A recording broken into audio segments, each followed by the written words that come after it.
Folks, welcome back. Pat Flynn here, and today's question comes from Sherry on YouTube. That question is, Pat, how can I ensure that I am using proper technique with kettlebells? So we can kind of pull that question out and say, how do I know that my form is good? And we can certainly think about this with relation to any exercise or piece of exercise equipment, whether it's kettlebells, barbells, body weight, etc. Now, this is a very good question, and I think there's a couple pieces of advice that I can offer on this. First, I appreciate that you are concerned with your technique and form to begin with. As we often say, safety and performance should never be at odds. So paying attention to not only how an exercise should be performed, what is the purpose of this exercise, and what am I supposed to be getting out of this exercise? So understanding that, and then making sure that you're aligning yourself with the purpose and the techniques of that exercise, that you're actually doing it right. That's really important. Not a lot of people think about that, so I appreciate this question. Because once you understand good form, it's not only going to keep you safe, but it's going to help you become stronger. It's going to increase your performance in the long run.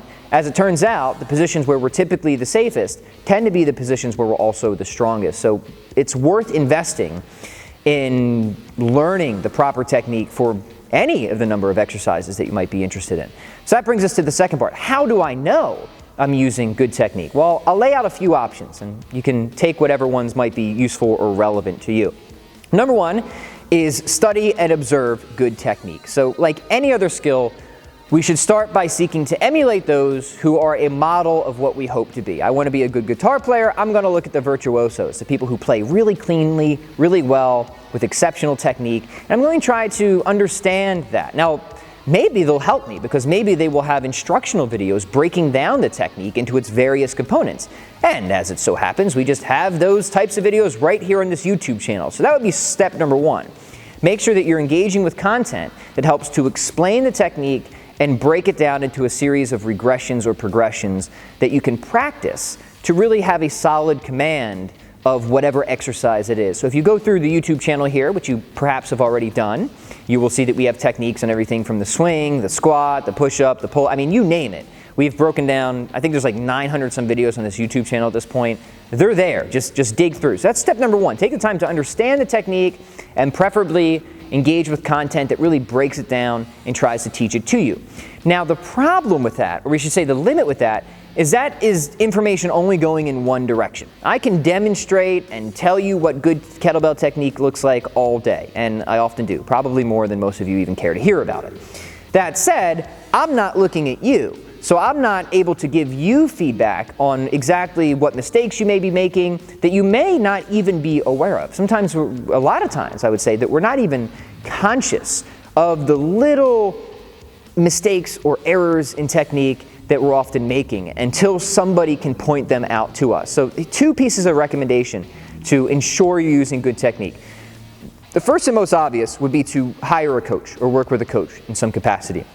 Maybe that's an online coach, maybe that's going in for a few sessions at a local gym, but I would be doing a disservice if I did not recommend that to you. That having a coach, having a mentor who can directly work with you, assess your technique, and give you personal feedback, you can't beat that. That is going to be the best way to ensure that you are using proper technique. Now I get coaches are expensive, but they're an investment, and and if this is something that you're serious about, you should seriously consider hiring a coach. And I think fitness and health is something that everybody should be serious about, so I would probably go and argue that I think everybody should have some coach or some degree of coaching in fitness and health, at least throughout some of their life. So keep that in the back of your mind. And I know a lot of people are sometimes hesitant because, yeah, coaches are an investment, but it's an investment worth making. Number two, however, which is really, really useful that almost nobody does and was incredibly useful for me, especially in this just putting up a YouTube channel, is film yourself. Don't look at yourself in a mirror when you're exercising, because that can actually mess up your technique. But put yourself on camera. Film yourself performing the various exercises and techniques from many different angles, and then compare. So like as a musician, at some point you need to record your own music and you need to listen back to it. And by doing so, you will begin to notice mistakes that you were unaware of as you were playing the music before. Happens to me all the time. I say, wow, I didn't know how terrible I actually was until I heard it back. And then you fix those mistakes and you get better. Same thing with movement and exercise. When I really first started filming my movement, I was like, wow, I didn't know a human could actually move that poorly. It turns out it's possible. And then I started to correct those mistakes and got better over time. It's a process.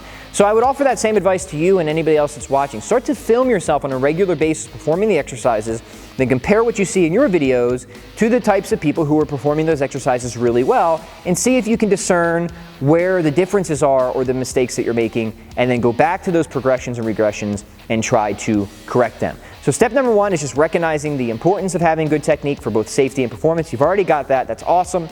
Step number 2, hiring or working with a coach in some capacity, hopefully on a more regular basis than not, is going to be the greatest way to ensure that you're maximizing safety and performance. And step number 3 is giving some type of self-directed feedback by filming your exercises and techniques as often as possible, offering them up for feedback from other people, and also making comparisons yourself with people who have really good technique. So those would be my 3 pieces of advice. Thank you for the question. It's a good one.